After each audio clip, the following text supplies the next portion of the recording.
नमस्कार, मनी गुरु की इस खास पेशकश में आप सभी का स्वागत है। मैं हूं स्वाति रायना। रेट कट में निवेश के हिट स्ट्रैटेजी आज हम समझने वाले हैं। कैसे गिल्ट फंड कम ब्याज दरों के इस दौर में आपको बेहतर रिटर्न दे सकते हैं। साथ ही जानेंगे कौन से गिल्ट फंड में आप निवेश कर सकते हैं, कैसे लगता है ऐसे फंड्स में टैक्स। इसी पर करने वाले हैं खास चर्चा। हमारे साथ है वाइज इन्वेस्ट के सीईओ हेमंत रुस्तगी और mutual fund expert Vishwajeet Parashar. Vishwajeet ji और हेमंत सर दोनों का बहुत स्वागत है मनी गुरु में हमारे साथ आज के इस खास कार्यक्रम में शामिल होने के लिए। जैसे ही ये लो इंटरेस्ट रेट्स का दौर शुरू हुआ वैसे ही इन्वेस्टमेंट के बहुत सारे ऑप्शंस इन्वेस्टर्स के लिए खुल गए हैं, जहां पर अब वो यहाँ से होपफुली लॉन्ग टर्म के लिए अच्छी कमाई भी कर सकते हैं। इसी कड़ी में आज हम गिल्ट फंड की चर्चा करने वाले हैं और समझेंगे ज़रा ये गिल्ट फंड या गवर्नमेंट सिक्योरिटीज़ जो हैं वो कितनी फ़ायदेमंद हो सकती है इस रेट कट के दौर में। मैं हेमंत सर सबसे पहले आपसे जानना चाहती हूँ, गिल्ट फंड अगर हम आसान भाषा में समझें तो क्या होते हैं ये फंड? जी Swati, I think gilt fund जो है काफी इंपॉर्टेंट इन्वेस्टमेंट ऑप्शन है उन निवेशकों के लिए जो एक रिस्क फ्री इन्वेस्टमेंट ऑप्शन को देख रहे हैं। तो गिल्ट फंड का मतलब है वो फंड्स जो गवर्नमेंट सिक्योरिटीज में इन्वेस्ट करते हैं। सेबी की जो डेफिनेशन है उसके हिसाब से एटलीस्ट 80% पैसा जो है फंड मैनेजर को गवर्नमेंट सिक्योरिटीज में लगाना होता है और बाकी पैसा जो है वो दूसरे डेट इंस्ट्रूमेंट में लगा सकते हैं। साथ ही ये भी जानना जरूरी है कि गिल्ट फंड के दो कैटेगरीज हैं। एक तो नॉर्मल जो गिल्ट फंड्स है जिसमें जो मेच्योरिटी ड्यूरेशन है वो अक्रॉस मेच्योरिटीज है, और दूसरे वो है जहां पे कॉन्स्टेंटली 10 साल की मेच्योरिटी रखी जाती है। उसका ऑब्जेक्टिव वही है कि क्योंकि अमूमन जो है वो जो गवर्नमेंट सिक्योरिटीज है उनका ड्यूरेशन काफी बड़ा होता है, तो ये एक ऑप्शन है इन्वेस्टर्स के पास कि क्लैरिटी हो उनको कि किस तरीके से कितनी मेच्योरिटी है वहां पे, ताकि उनको कोई नेगेटिव सरप्राइज ना मिले।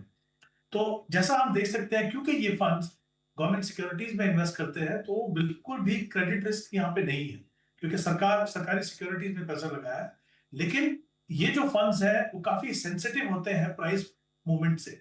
जब भी इंटरेस्ट रेट में मूवमेंट होता है, इनके जो प्राइसेस हैं उनमें काफी मूवमेंट होता है। वो इसलिए होता है, जैसे मैंने कहा, कि जो गवर्नमेंट सिक्योरिटीज है उनकी मेच्योरिटी ड्यूरेशन जो है वो काफी लंबी होती है। इसका मतलब ये है कि जब इंटरेस्ट रेट नीचे जाएंगे, क्योंकि इनवर्स रिलेशनशिप होता है इंटरेस्ट रेट और बॉन्ड प्राइसेस में, तो जो गिल्ट फंड्स हैं उनके रिटर्न्स काफी अच्छे होते हैं। और वैसे ही जब इंटरेस्ट रेट ऊपर जाते हैं तो गिल्ट फंड के रिटर्न जो है वो कम हो जाते हैं और कभी कभी शॉर्ट टर्म में नेगेटिव भी हो जाते हैं। तो अगर आप ऐसी इन्वेस्टमेंट ऑप्शन देख रहे हैं जहां पे आपको बिल्कुल भी क्रेडिट रिस्क नहीं चाहिए, लेकिन अगर आप ये समझते हैं कि उसके जो अटेंडेंट रिस्क है वोलेटिलिटी के because of interest rate movements, दूसरी बात, अगर आप सही इंटरेस्ट रेट साइकिल के समय इन्वेस्ट करें तो गिल्ट फंड आपके पोर्टफोलियो का एक अच्छा हिस्सा हो सकते हैं, इंपॉर्टेंट हिस्सा हो सकते हैं, स्पेशली जो एलोकेशन आप डेट फंड्स को कर रहे हैं।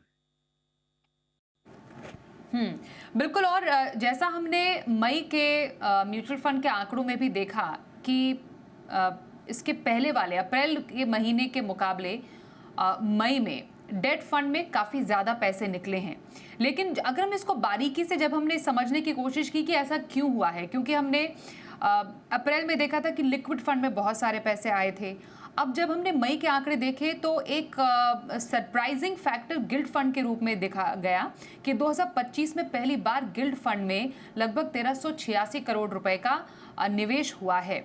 मतलब जो ये पोटेंशियल है लो रेट कट इरा में कमाई का, ये निवेशकों ने पहचाना है विश्वजीत जी। तो ऐसे में किसी एक फिक्स्ड इनकम प्रोडक्ट या फिर किसी और डेट फंड या फिर किसी एक स्मॉल सेविंग स्कीम के मुकाबले अगर एक लो रिस्क इन्वेस्टमेंट करना है तो गिल्ड फंड के ऐसे में क्या फायदे हो जाते हैं?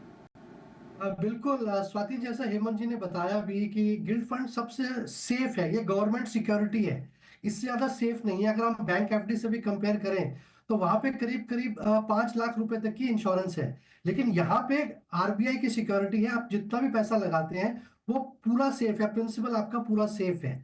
और अगर आपने जो आंकड़ों की बात करी तो वो देखें तो इंटरेस्ट रेट कट हो रहे थे, ये सबको पता लग रहा था, और अभी कुछ दिनों पहले ही 0.5% इंटरेस्ट रेट भी कट हुआ है। तो ये जो है म्यूचुअल फंड्स वालों को भी, निवेशकों को भी भली भांति पता था कि इंटरेस्ट रेट कट हो रहे हैं, और हम एक ऐसे सिनारियो में हैं जहां पे इंटरेस्ट रेट कट हो रहे हैं, क्योंकि आरबीआई भी चाहता है कि ग्रोथ की तरफ इकोनॉमी जाए, और इन्फ्लेशन बहुत अच्छे से कंट्रोल में है, तो कोई कारण नहीं था कि इंटरेस्ट रेट नहीं गिरते। तो इंटरेस्ट रेट गिरे, जैसा कि अभी बताया भी हेमंत जी ने कि इंटरेस्ट रेट जब गिरते हैं तो इसका वाइस वर्सा इन्वर्सली इम्पैक्ट होता है बॉन्ड्स की यील्ड में, तो बॉन्ड्स में रिटर्न्स बढ़ते हैं। तो ये एक रैली हमने देखने को मिली अभी कुछ समय से, और मुझे ऐसा लगता है कि आने वाले समय में, क्योंकि हमारा देश इमर्जिंग इकोनॉमी से एक डेवलप्ड इकोनॉमी, विकसित भारत की ओर जा रहा है, तो इंटरेस्ट रेट सिनेरियो जो रहेगा वो थोड़ा गिरावट की तरफ ही रहेगा, क्योंकि हम ग्रोथ की तरफ ज्यादा झुकाव दे रहे हैं इकोनॉमी को, और वो देना भी चाहिए, बिल्कुल ठीक है। तो आने वाले समय में इंटरेस्ट रेट अभी इमीडिएटली तो शॉर्ट टर्म में शायद गिरावट ना देखने को मिले, बट लॉन्ग टर्म में अगर कोई निवेशक 3 से 5 साल के लिए निवेश करता है तो यहाँ पे उसको एक बहुत अच्छा रिटर्न देखने को मिल सकता है, और वो प्योर सेफ है, बहुत हाई सेफ्टी है। और इसके अलावा स्वाति जी, सबसे इंपॉर्टेंट पॉइंट जो है, यहाँ पे लिक्विडिटी है। आप जब चाहे अपना पैसा निकाल सकते हैं, इसको अगले दिन आपके अकाउंट में ये पैसा ट्रांसफर हो जाएगा। तो सेफ्टी भी बहुत हाई है, लिक्विडिटी भी है। तो यहाँ पे रिटर्न्स भी, जो अगर आपके सेविंग बैंक अकाउंट में जो पड़े हैं, जो 2 या 3% पड़े रिटर्न मिल रहा है, यहाँ पे उससे ज्यादा आपको रिटर्न देखने को मिल रहे हैं। इवन बैंक एफडी के कंपैरिजन में अगर आप 3 से 5 साल का सिनारियो लेके चलते हैं, तो यहाँ पे बैंक एफडी के रिटर्न्स आपको देखने को मिलते हैं with liquidity and with highest safety.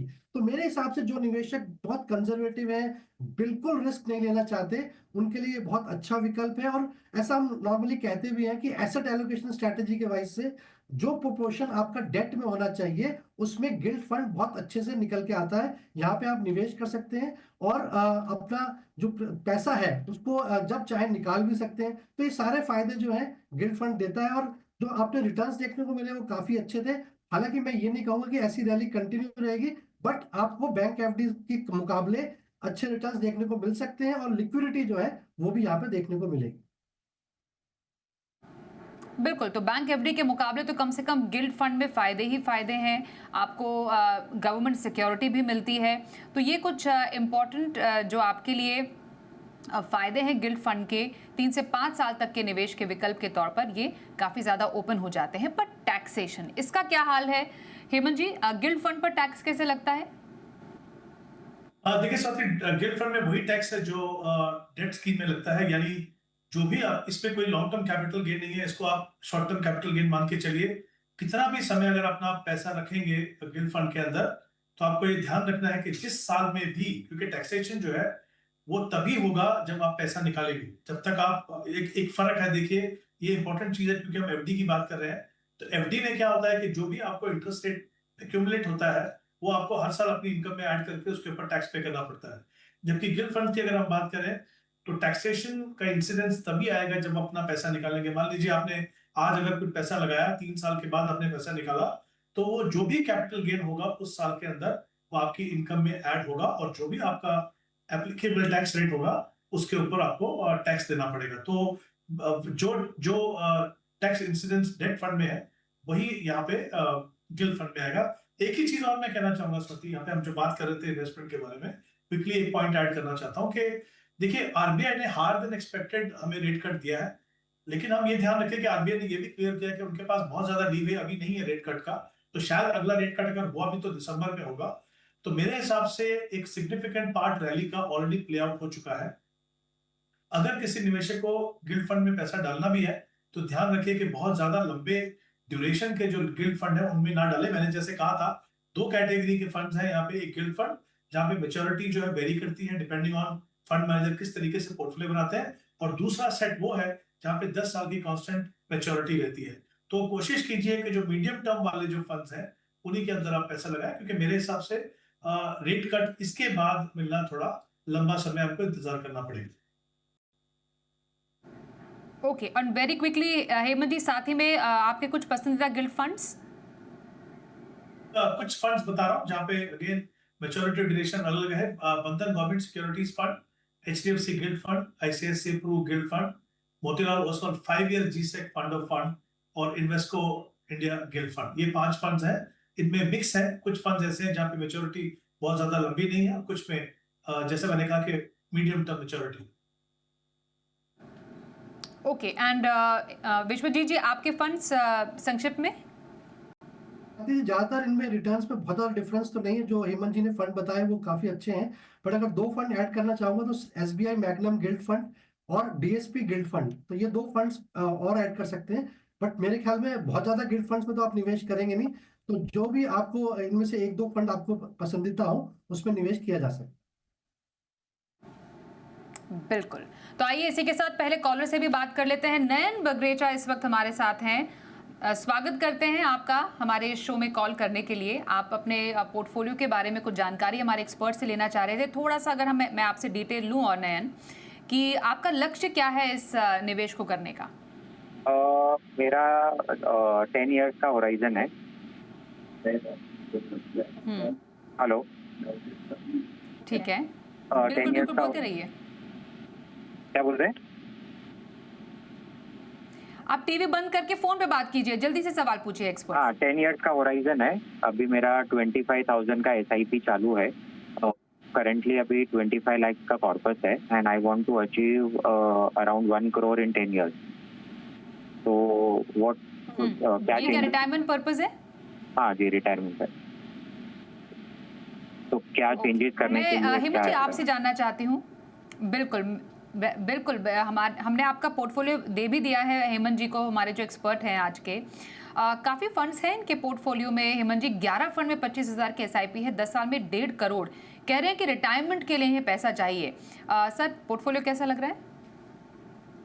जिस बात आई थिंक फंड्स के ऊपर बात करने से पहले देखते हैं कि पहले इनका लक्ष्य पूरा करने के लिए इनको क्या करना होगा। जैसा इन्होंने कहा कि 25,000 के SIP कर रहे हैं, 10 साल का इनके पास समय है। तो अगर और अभी तक इन्होंने जो एक्यूमुलेट किया कॉर्पस, वो करीब 24 लाख का कॉर्पस इन्होंने एक्यूमुलेट किया है।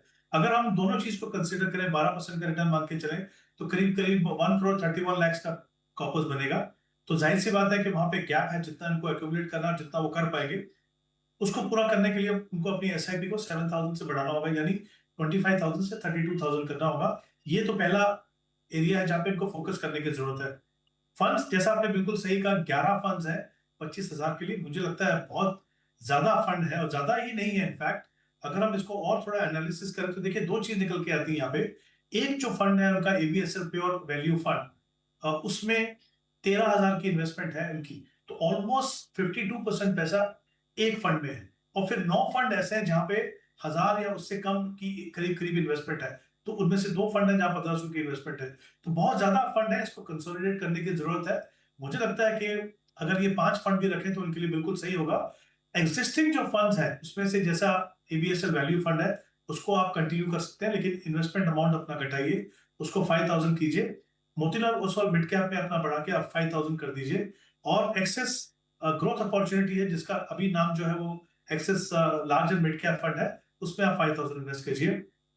2 फंड आप ऐड करेंगे मल्टी कैप फंड में, कोटक मल्टी कैप ले सकते हैं। इनफैक्ट इनके जो पोर्टफोलियो में एक निपॉन मल्टी कैप भी है, अगर चाहे तो उसको भी अगर आप रिटेन करना चाहें तो उसमें आप अमाउंट को बढ़ा दीजिए 5,000। अदरवाइज आप कोटक मल्टी कैप को ले सकते हैं। और दूसरा जो है आपको एक और फंड देखना है स्मॉल कैप, मुझे लगता है एक आपके पोर्टफोलियो में होना चाहिए जो बंधन स्मॉल कैप हो सकता है, उसमें भी आपको 5,000 इन्वेस्ट करना। तो 5 फंड, पांचों में 5,000 की इन्वेस्टमेंट करनी है।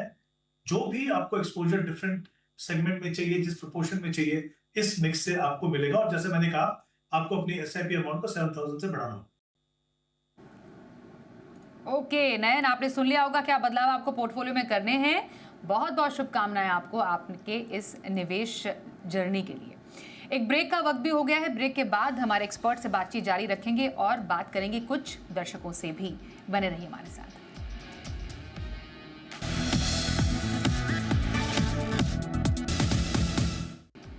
आप देख रहे हैं मनी गुरु। आज हमारे साथ हैं हेमंत रुस्तगी और विश्वजीत पराशर। अगले कॉलर भी हमारे साथ शो में शामिल हो चुके हैं, कमलेश कुमार। कमलेश जी, स्वागत करते हैं आपका आज हमारे शो में। आप अपना सवाल जानना चाह रहे थे। आप की कुछ 5 फंड में 9,000 रुपए की SIP चल रही है जो आप अक्टूबर 2024 से कर रहे हैं। थोड़ा और डिटेल बताएंगे। जी मैम, ये 5 फंड में मैं 9,000 का सिप कर रहा हूँ। एक्चुअली एक HDFC मिड कैप के बारे में जानना था मैम। ये मैं कंटिन्यू रखूँ या स्विच करूँ किसी दूसरे मिड कैप फंड में? ठीक है। और आपकी रिटायरमेंट प्लानिंग है जैसा आपने बताया 20 साल में 1 करोड़ रुपए है मैम। यस, ठीक है। अभी ऑल राइट, ठीक है। आपका हमने देख लिया पोर्टफोलियो। मैं विश्वजीत जी आपसे ज़रा रिक्वेस्ट करूंगी, आप इनके पोर्टफोलियो को स्टडी करें। 20 साल में 1 करोड़ का लक्ष्य, हालांकि एसआईपी सिर्फ 9,000 की कर रहे हैं, काफी है क्या? बिल्कुल स्वाति जी, अगर हम उनका गणित देखें, जो 1 करोड़ का गोल रखा हुआ है इन्होंने, 20 वर्ष में 9,000 की अगर ये एसआईपी करते हैं तो करीब करीब 90 लाख तक पहुंच जाते हैं, अगर हम 12% का सीजीआर लेके चलें। और वहीं अगर ये 5% का भी स्टेप अप कर लें तो 1 करोड़ 23 लाख पे पहुंच जाते हैं। मुझे ऐसा लगता है कि शायद इन्होंने इन्फ्लेशन को कंसिडर किया है या नहीं किया। अगर नहीं किया है तो वो जरूर करना चाहिए, तभी रियलिस्टिक गोल सेटिंग होगी।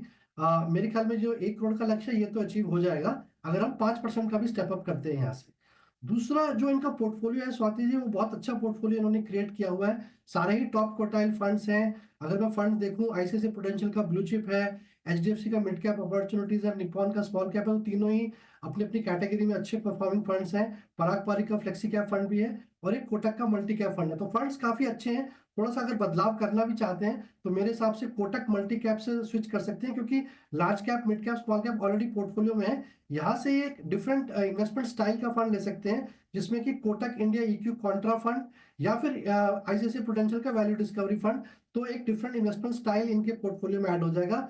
जो इनका सवाल था कि मिड कैप से यहाँ से निकलना चाहते हैं, तो मेरे हिसाब से HDFC mid cap, Kamlesh ji, एक अच्छा परफॉर्मिंग फंड है, काफी कंसिस्टेंट रिटर्न रही है, तो आप इसमें बने रह सकते हैं, कहीं से कहीं तक कोई दिक्कत नहीं है। बहुत अच्छा फंड है और मेरे ख्याल में इसमें निकलने की कोई आवश्यकता नहीं है। बिल्कुल, तो ये कुछ बदलाव करने की ज़रूरत है कमलेश जी आपको, अपने पोर्टफोलियो में थोड़ा सा स्टेप अप करें, तभी आप अपने जो डिज़ायर्ड जो कॉर्पस है, जो आप टारगेट चाहते हैं, उसको अचीव कर पाएंगे। बहुत बहुत शुभकामनाएं आपको। आइए अगले कॉलर से भी बात कर लेते हैं। सुजीत जी इस वक्त हमारे साथ फोन लाइन पर हैं। नमस्कार सुजीत जी, आपका सवाल हमें मिला। आप पिछले 4 साल से इन्वेस्ट कर रहे हैं म्यूचुअल फंड में, लगभग कुछ 6 फंड है 20,000 की एसआईपी के साथ। क्या टारगेट है आपका? मेरा टारगेट नेक्स्ट 10 इयर्स में 2 करोड़ का कॉर्पस चाहिए मुझे। और ये क्या पर्पस होगा सर? ये purpose I think retirement corpus होगा, because in next 6-7 years I want to retire from my current job. And मुझे सिर्फ ये जानना है कि ये जो पोर्टफोलियो है मेरा, इसमें कुछ रिस्ट्रक्चर करने की जरूरत है या फंड्स सारे कैसे परफॉर्म करेंगे over the period of next 10 years, या कुछ ऐड करना है या कुछ ड्रॉप करना है। बिल्कुल, तो क्लियर कट सवाल है हेमंत जी इनका कि 6 से 7 साल में इन्हें रिटायर करना है, 10 साल में इन्हें 2 करोड़ रुपए चाहिए। तो फंड्स का जो मिक्स इन्होंने क्रिएट किया है, हालांकि एसबीआई के 3 फंड्स ले रखे हैं, एचडीएफसी के भी 2 फंड ले रखे हैं इन्होंने, तो काफ़ी ज़्यादा कंसोलिडेट इन्होंने पोर्टफोलियो किया हुआ है। सुजीत जी को क्या सलाह देंगे सर? देखिए स्वाति, सबसे पहले इनके लक्ष्य की बात कर लेते हैं। 10 साल का इनके पास समय, इनकी जो एसआईपी है वो करंटली 20,000 की है, और क्योंकि उनका टारगेट जो है 2 करोड़ है, तो मेरे हिसाब से अगर हम 12% का रिटर्न मान के चलें तो करीब करीब 45 लाख का कॉर्पस बनेगा। तो कहीं ना कहीं मुझे लगता है कि या तो इनको अपना समय बढ़ाना होगा, अगर क्योंकि रिटायरमेंट की बात कर रहे हैं तो शायद हो सकता है लंबा समय ना उनके पास, तो डेफिनेटली उनकी इन्वेस्टमेंट जो है उनको कम से कम 4 गुना बढ़ानी होगी यहाँ से, तभी जाके वो अपने लक्ष्य तक नजदीक पहुंच पाएंगे। तो डेफिनेटली ये एक ऐसा इंस्टेंस है जहां पे इनको अपने लक्ष्य को फिर से थोड़ा प्रैक्टिकल पॉइंट ऑफ व्यू से देखने की जरूरत है, पहली बात। दूसरी बात, मुझे लगता है कि पोर्टफोलियो में भी कुछ बदलाव की जरूरत है। जैसे इनके स्मॉल कैप है, इनके पास एक एसबीआई स्मॉल कैप जहाँ पे 6,000 की इन्वेस्टमेंट कर रहे हैं। मुझे लगता है स्मॉल कैप हो सकता है उनके पोर्टफोलियो में, लेकिन एक तो वो इन्वेस्टमेंट अमाउंट को कम करें, 4,000 करें, और एसबीआई स्मॉल कैप से बेटर ऑप्शन जो है मुझे लगता है वो बंधन स्मॉल कैप रहेगा, तो वो एक कंसिडर करें, अमाउंट थोड़ा कम करें और दूसरा फंड देखें। दूसरा एसबीआई ब्लू चिप है उनके पास, उसकी जगह में मुझे लगता है एसबीआई कॉन्ट्रा ले लीजिए, क्योंकि मैं ओवरऑल एलोकेशन देख रहा हूँ लार्ज कैप की, तो उसके हिसाब से कॉन्ट्रा में भी आपको कॉन्ट्रेरियन बेंट भी मिलेगी और लार्ज कैप भी मिलेगा, तो वो आप दे लीजिए। आईसीआईसीआई जो ब्लू चिप फंड है उसमें आप कंटिन्यू करिए, देखिए एक ऑलरेडी एक फंड इनके पास है यहाँ पे, तो वो कर लीजिए। एचडीएफसी फ्लेक्सी कैप वो रखिए, लेकिन उसकी एलोकेशन को बढ़ा के आप 4,000 कर दीजिए। और जो 5वां फंड होगा आपके पोर्टफोलियो में, एक मिड कैप फंड नहीं है, मुझे लगता है मोतीलाल ओसवाल मिड कैप आप रख सकते हैं। तो 5 फंड रखिए अपने पोर्टफोलियो में, 4,000 की इन्वेस्टमेंट उन 5 फंड्स में कीजिए। और जैसा मैंने कहा कि बहुत इंपॉर्टेंट है आपके लिए, क्योंकि आपको लग रहा है कि 10 साल है, लेकिन आपकी एवरेज होल्डिंग पीरियड कहीं कम है वहां पे, तो लक्ष्य को थोड़ा सा प्रैक्टिकल बनाइए ताकि आपको कोई डिसअपॉइंटमेंट बाद में ना हो। तो कुछ बदलाव करें अपने पोर्टफोलियो में और अपने जो निवेश सफर को आगे बढ़ाएं। सुजीत जी बहुत बहुत शुभकामनाएं आपको आपके इस इन्वेस्टमेंट के लिए। अगला सवाल हमारे पास इस वक्त ईमेल पर आ रहा है पूनम जी का। विश्वजीत जी, आप इनका पोर्टफोलियो देखिए, 15 फंड है इनके पास। 15 फंड में 36,000 की SIP कर रही हैं ये, और 15 साल में इन्हें 10 करोड़ रुपए का कॉर्पस चाहिए। अब इनके पास जो फंड्स हैं इसमें ICICI के ही हम देख रहे हैं 3 फंड्स हैं, फिर इंडेक्स फंड भी इन्होंने 2 ले रखे हैं, निपॉन के 2 फंड इनके पास है, 2 फ्लेक्सी कैप फंड भी अलग अलग AMCs के, 2 स्मॉल कैप फंड भी रखे हैं, 1 लार्ज कैप है, एक कॉन्ट्रा है, एक टैक्स सेवर ELSS भी रखा है, मिड कैप भी 2 फंड्स हैं। सर बताइए ज़रा, ये फंड मिक्स कैसा लग रहा है? क्या 15 फंड चाहिए इनको अपने पोर्टफोलियो में? बिल्कुल स्वाति जी, ये 15 फंड तो बिल्कुल नहीं चाहिए, क्योंकि सारे एक ही कैटेगरी के 2 या 3 फंड्स हैं। अगर हम फ्लेक्सी कैप में भी देखते हैं तो HDFC फ्लेक्सी कैप है और पराग पारिक फ्लेक्सी कैप है।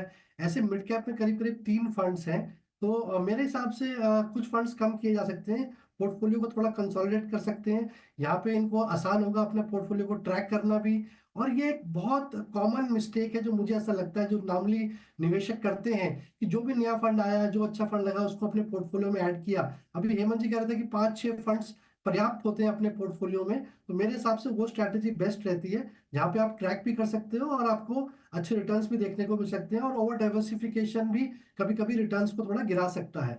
और ओवरलैप तो बिल्कुल देखने को मिलेगा ही, जैसे कि इस पोर्टफोलियो में हम यहाँ पे देख पा रहे हैं। तो अगर हम लक्ष्य की बात करें तो 10 करोड़ का लक्ष्य है, 36,000 की SIP है। अगर हम 12% का CAGR भी लेके चलें तो 15 वर्ष में करीब 1 करोड़ 81 लाख रुपए बनते हैं। तो करीब 8 करोड़ का गैप है। तो मेरे ख्याल से काफी एम्बिशियस लक्ष्य रखा है। तो उसके लिए करीब करीब 2 लाख की SIP चाहिए होगी, तब जाके ये गोल अचीव हो सकता है। लेकिन क्योंकि इमीडिएटली स्टार्ट नहीं करना मुश्किल हो सकता है, तो मेरे हिसाब से अगर गोल को थोड़ा 5 साल के लिए डिले कर दें, 5 साल के लिए 15 से 20 साल कर दें और वहीं पर 15% का स्टेप अप करें, तो 36,000 से ही ये अपने लक्ष्य तक पहुंच सकते हैं। 20 वर्ष में अपना 10 करोड़ का गोल अचीव कर सकते हैं।